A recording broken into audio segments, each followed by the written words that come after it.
drage poslušalke in cenjeni poslušalci, en lep pozdrav iz Benečije.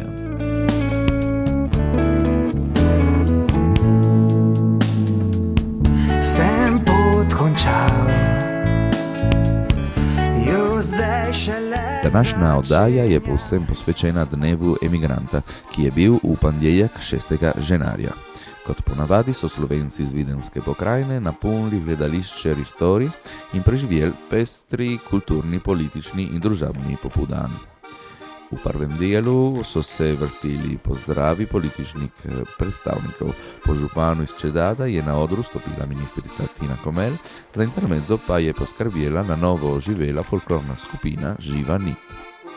Veseli smo, da je danes med nami tudi ministrica Republike Slovenije za Slovence v zamejstvu in po svetu Tina Komel, ki jo vabimo na oder, da nam prinese svoj pozdrav.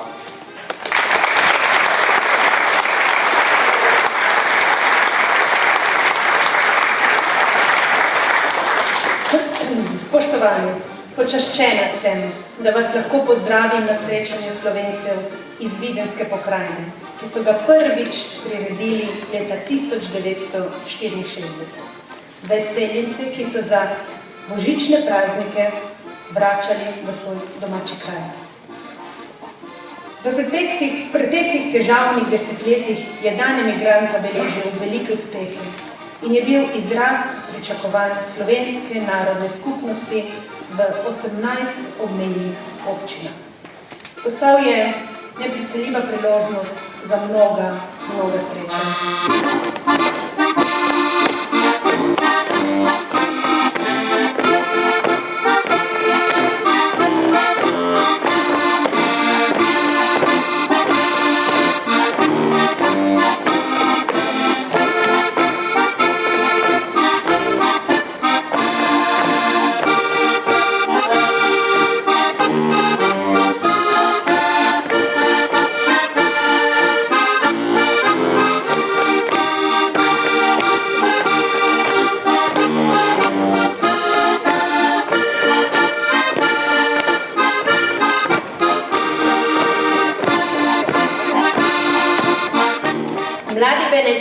Je skupina, ki se je rodila lansko leto.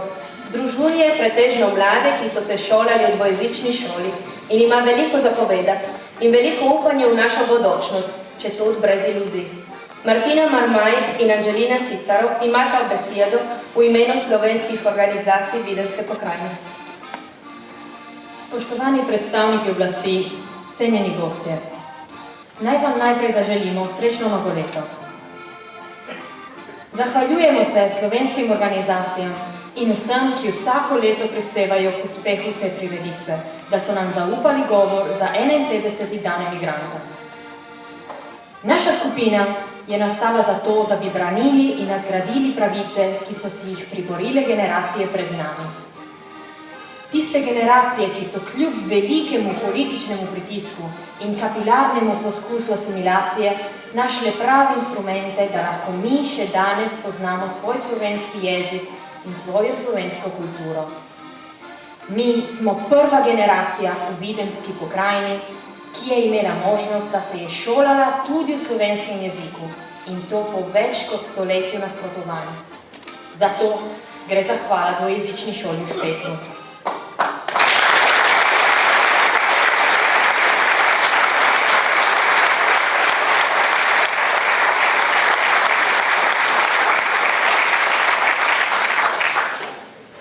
Obramba pravic, da jih bodo lahko koristile tudi naslednje generacije, zahteva od nas stalen in konstanten trud, kot dokazujejo prav zadnji dogodki, ki zadevajo dvojezično šolo. S tem mislimo na težave z njenim sedežem in na številne prikrite ali odkrite in instrumentalne napade nanjo s strani določenega dela politike. Vendar pa naš trud sam po sebi ni dovolj. Zato pozivamo oblasti, naj najdejo hitro rešitev za težave dvojezične šole. Očitno je, da bi bilo najbolj racionalno, da postane koledž v Špetru njen nov sedež. Gre namreč za stavbo, ki je za potrebe šole že primirna in ki bi bila sicer prazna. Prav tako je očitno, da obstajajo vsi pogoji, da se dvojezično izobraževanje razširi tudi v Terske in Karnajske doline. To že dalj časa zahtevajo v Bardu in Tipani, deželna vlada pa je pred nekaj dnevi končno podprla njihovo prošnjo. Če ne bo težav, bodo lahko že v novem šolskem letu tam otroci imeli pouk v slovenščini in italijanščini. Naše upanje je, da bo dežela kmalu sprejela tudi zahteve Kanalske doline, kjer želijo, da bi se mladi šolali tudi v ostalih dveh jezikih teritorija, slovenščini in nemščini. Lepo bi bilo, če bi lahko tudi v Reziji začeli razmišljati v tej smeri. Prisotnosti slovenske jezikovne skupnosti v tej dolini ne priznavale zakon. Njen obstoj dokazujejo številne dejavnosti raznih kulturnih združenj. Ta društva pa delujejo v okolju, kjer se je nasprotovanje vsemu, kar je označeno s pridevnikom slovenski, izrodilo celo v motenje javnega reda. Stanje v Reziji pa je najbolj drastičen primer, kako še danes poskušajo izbrisati našo slovensko identiteto. Te poskuse podpihujejo stari nacionalistični krogi in politiki, ki imajo včasih tudi pomembno vlogo v naši skupnosti. Ti dvigujejo namreč na akademsko raven improvizirane lingviste in instrumentalizirajo vse pobude, ki tudi samodelno zadevajo našo kulturo. Na to nasprotovanje smo žal naleteli tudi mi in dejavnosti naše skupine. Tistim, ki želijo, da bi berlinski zid še vedno stal, pa čeprav je ta padel, še preden se je marsikdo od nas rodil, tistim bi radi povedali, da imamo vsega tega dovolj.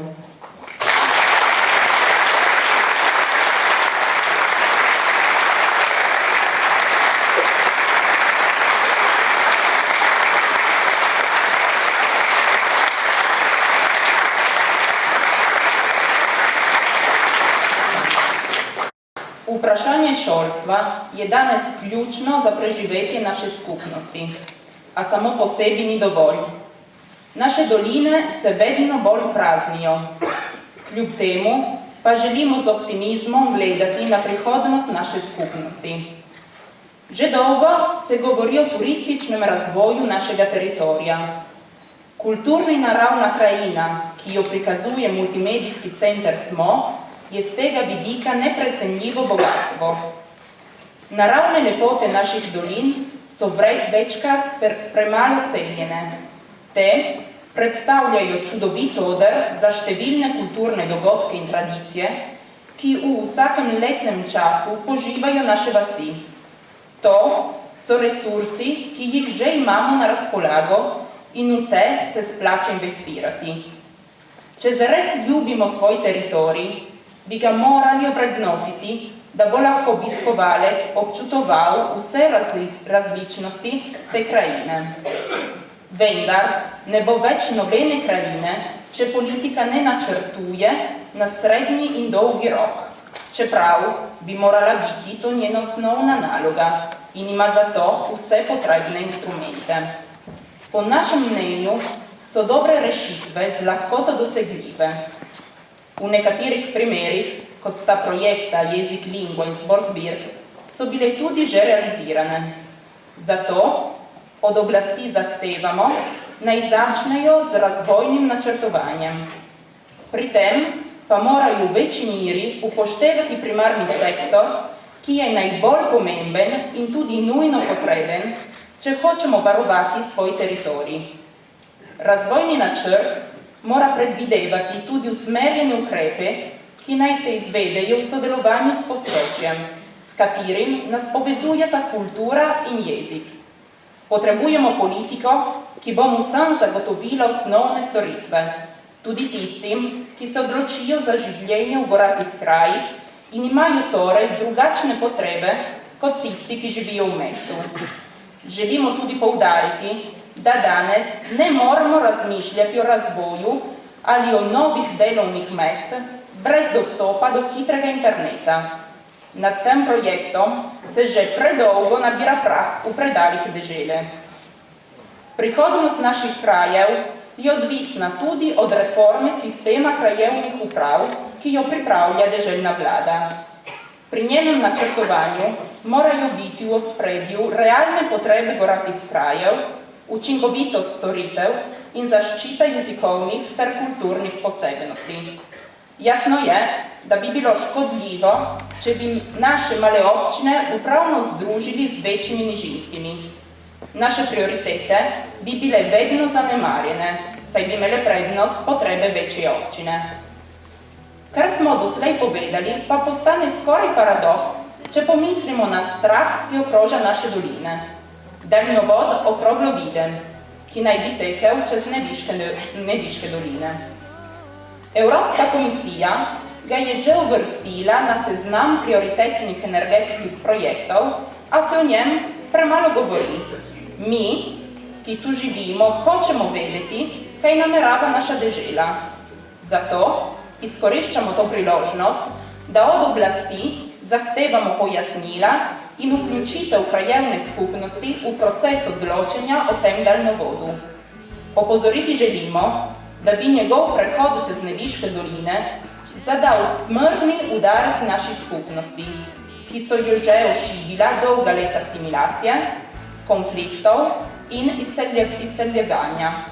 Oduzel bi tudi vsako možnost turističnega razvoja, ki bi lahko prispeval k njenemu preporodu.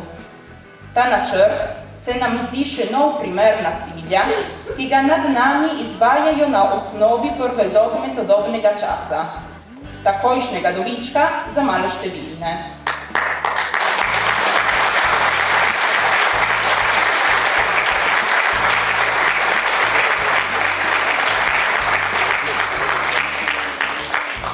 Mi pa smo prepričani, da ima naša kultura neizmerno vrednost za vse nas in tiste, ki bodo prišli za nami. Tudi mi, ki smo generacija nestalnega dela in bega možganov, želimo prispevati k rasti naše skupnosti in hočemo imeti za to primerne pogoje. Zato bomo nadaljevali z mobilitacijo proti daljnovodu, še naprej razmišljali brez meja in se še naprej trudili, da bi bilo spoštovanje naše identitete zajamčeno na vseh ravneh. Zato, da lahko potem, ko smo vstali, še naprej hodimo z dvignjeno glavo, ker tudi mi smo tu in tu hočemo ostati.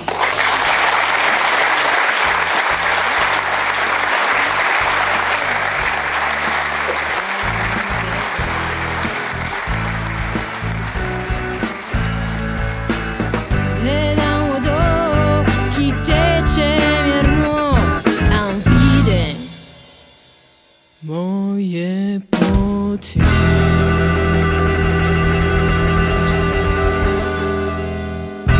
Poslušali smo poseg Martine Marmaj in Angeline Sittaro, ki so na letošnjem dnevu imigranta govorile v imenu skupine mladih Benečanov. Preden prisluhnimo besedam predsednice Furlanije Julijske krajine Debore Serracchiani, naj povemo še, da se je prireditev končala s tradicionalno predstavo beneškega gledališča. Letos so igralci Roberto Bernjak, Gianni Trušnjak in Manuela Čičigoj uprizorili komedijo Hipnoza. Za režijo je poskrbel Marjan Bevk, za glasbeno podlago pa pianist David Tomazetič. Io credo che in un anno così complicato e difficile per questa regione, per il nostro paese. Mislim, da v tako težkem letu za našo deželo in državo, kot je bilo leto 2014, dejstvo, da smo, in to je razvidno v besedilu zakona o stabilnosti, ohranili financiranje za manjšinske jezikovne skupnosti in torej tudi vso to namenjeno slovenski manjšini, je izvrsten rezultat. Tako kot mislim, da je izreden rezultat tudi to, da smo začeli delati skupaj s celim upravnim odborom in predvsem z odbornico Panariti na to, da naš teritorij postane atraktiven. In da bi dosegli ta cilj, moramo bolje izkoriščati to, kar imamo. Imamo veliko bogatijo, ki nam jo dajejo naši jeziki in kulture, naša zgodovina in tako dalje. Danes mi se tukaj spominjamo na težke čase izseljenstva iz Benečije, ampak mislim, da to, kar smo pretrpeli, nas je itak pripeljalo spet na naš teritorij, ki gotovo rabi posebno zaščito. Po eni strani z kulturnega vidika, ker moramo pomagati, da se kulture srečujejo med sabo. Po drugi pa mislim, da bi bil pravi čas, da tudi iz Videnske pokrajine in strani slovenske manjšine bi močno zahtevali zaščito teritorija. Mi ni težko vam odgovoriti, da gradnja elektrovoda okroglo Videm ni med prioritetami deželne vlade. Non è una priorità energetica della Regione Friuli Venezia Giulia l'elettrodotto Okroglo Udine. Lo dico perché non vorrei.